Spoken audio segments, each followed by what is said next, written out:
दोस्तों crime story तो आपने बहुत सारी सुनी होंगी, लेकिन आज मैं जो आपको एक क्राइम स्टोरी सुनाने जा रहा हूँ उसको सुनकर आपकी रूह कांप जाएगी। और जितने लोगों ने अभी तक इस न्यूज को जाना या फिर सुना उनकी रूह कांप गई, क्योंकि ये इंसानियत को पूरी तरह से शर्मसार कर देगी। और आप ये सोचने पर मजबूर हो जाएंगे कि एक इंसान अपनी हवस मिटाने के लिए आखिर कितनी नीचे तक गिर सकता है। अक्टूबर 2011 बात है पाकिस्तान के कराची कब्रिस्तान की, जहाँ पर एक इंसान कब्रिस्तान से भागता हुआ आता है और वहाँ पे जो कब्रिस्तान के बाहर लोग खड़े थे उनके पास में रोने चीखने लग जाता है। वो ऐसी हालत में था कि उनसे बात भी नहीं कर पा रहा था। तो जो लोग वहाँ पर खड़े हुए थे उन लोगों ने उसको पानी पिलाया और उससे पूछने की कोशिश की, तो वो बोल नहीं पा रहा था। अब वहाँ के जो लोग थे वो काफी डर गए, क्योंकि रात का वक्त था और वहाँ पर कब्रिस्तान भी था। लेकिन फिर भी वहाँ पर खड़े लोगों ने हिम्मत दिखाई और उसके साथ में कब्रिस्तान के अंदर गए।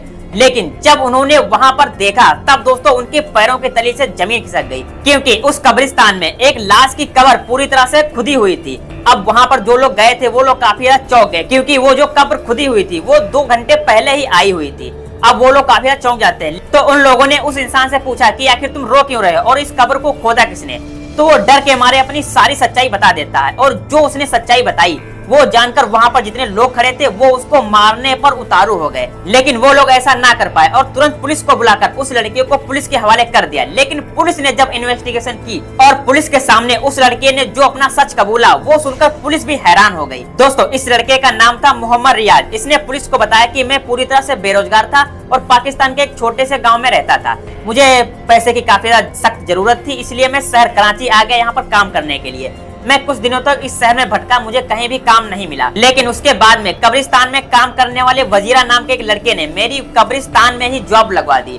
मैं और वजीरा दोनों साथ में ही रात में कब्रिस्तान की देख रेख करते थे और वहीं पर ही रहते थे। लेकिन मैंने वजीरा को एक दिन कुछ ऐसा करते देख लिया जिसको देखकर मैं खुद हैरान हो गया। वजीरा क्या करता था, खासकर शाम के टाइम पर जो लड़की या फिर औरत की डेड बॉडी आती थी उसको रात में जाकर उसकी कब्र पैरों के तली से खोद देता था और उसके साथ में गंदा काम करता था। गंदा काम इन द सेंस आप समझ सकते हैं कि उस डेड बॉडी के साथ में वो रेप टाइप का काम करता था। क्योंकि वजीरा मोहम्मद रियाज का काफी अच्छा दोस्त बन चुका था पिछले 2-3 महीने में ही, तो उसने पूरी सच्चाई रियाज को बता दी। अब ये दोनों क्या करते थे, अब इन दोनों ने मिलकर ही ये काम करना शुरू कर दिया।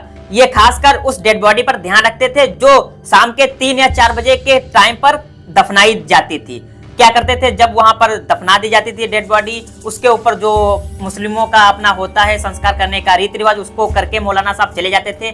उसके बाद में जब अंधेरा हो जाता था तब ये लोग क्या करते थे कि वहां की उस डेड बॉडी को इतना खोदते थे पैरों के तले से, कि इतना खोदते थे कि वहां पर एक आदमी घुस सके और एक आदमी घुसकर वहां पर उस डेड बॉडी के साथ में गंदा काम कर सके। और उसने ये भी कबूला कि मैंने लगभग 48 से 50 डेड बॉडीज के साथ में ऐसा किया है। लेकिन उसका दोस्त वजीरा पहले ही मर चुका था, क्योंकि वो काफी ड्रग्स करता था, दारू पीता था, मतलब काफी गंदी हरकतों में पड़ा हुआ था, तो वो पहले ही मर चुका था। लेकिन मोहम्मद रियाज ने ये काम करना बंद नहीं किया और आगे जितनी भी डेड बॉडीज आती रही उनके साथ में ये गंदा काम करता रहा। अब जरा आप सोचो कि इंसान अपनी हवस को मिटाने के लिए कितना ज्यादा गिर चुका है।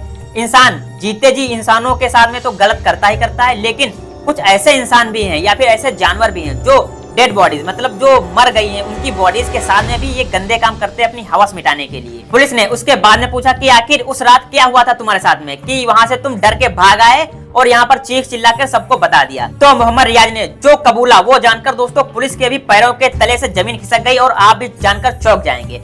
मोहम्मद रियाज ने बताया कि एक डेड बॉडी आई थी 4 बजे के करीब में, उसका अंतिम संस्कार हो गया, पूरा जो रीति रिवाज से होता वो पूरा हो गया था। मैं फिर से उसी काम को करने की फिराक में बैठा हुआ था।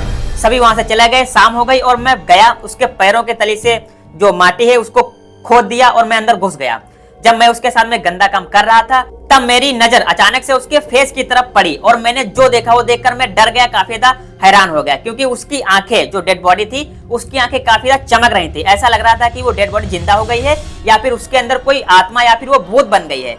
इसीलिए मैं वहां से डर के भागा और इन लोगों से मैंने बताया कि यहाँ पर मेरे साथ में ऐसा ऐसा हुआ है, या फिर मैं इनके साथ में डेड बॉडीज के साथ में ऐसा ऐसा करता था और आज मेरे साथ में कुछ ऐसा हो गया। अब पुलिस ने ये पूरी न्यूज मीडिया को बताई और पूरे पाकिस्तान में मीडिया ने इस न्यूज को फैला दिया और पूरे पाकिस्तान में इस मोहम्मद रियाज की इतनी बेइज्जती हुई और पूरी इंसानियत को इसने इतना गिरा दिया था कि लोग इंसानों पर भरोसा करना छोड़ दिए। उसके बाद में ये पूरा मामला कोर्ट में गया और कोर्ट ने इसको फांसी की सजा सुना दी। लेकिन मोहम्मद रियाज अभी भी जेल में है क्योंकि इसके ऊपर और भी मुकदमे लगे हुए हैं, इसलिए इसको जेल में डाला गया है और कोर्ट का फैसला अभी आना बाकी है। लेकिन ये तो कंफर्म है कि अब इसको फांसी होनी ही होनी है। तो दोस्तों ये थी पूरी कहानी। आई एम श्योर कि आप इस पूरी कहानी को सुनकर काफी ज्यादा हैरान हो गए होंगे और आप भी काफी ज्यादा सोच में पड़ गए होंगे कि एक इंसान आखिर ऐसा कैसे कर सकता है, वो भी 48 से 50 मुर्दों के साथ में ऐसा काम कैसे कर सकता है। इंसान जीते जी तो करता है, ये तो हमें सभी को पता है, लेकिन इंसान ने मरते हुए भी इंसान को ना छोड़ा और उसके साथ में ये गंदा काम कर दिया। खैर ये न्यूज पाकिस्तान से थी तो हम लोग एक्सपेक्टेशन भी रख सकते हैं कि पाकिस्तान में कुछ इस तरह का हो भी सकता है, क्योंकि पाकिस्तान जैसा घटिया देश पूरे वर्ल्ड में नहीं है। तो दोस्तों यहाँ तक थी वीडियो कैसी लगी हमें कमेंट सेक्शन में जरूर बताना। इस बंदे के लिए भी एक कमेंट करके जाना, लाइक सब्सक्राइब भी कर लेना, क्योंकि मैं आपके लिए हर रोज ऐसी वीडियोस लाता रहता हूँ। Thank you for watching. जय हिंद।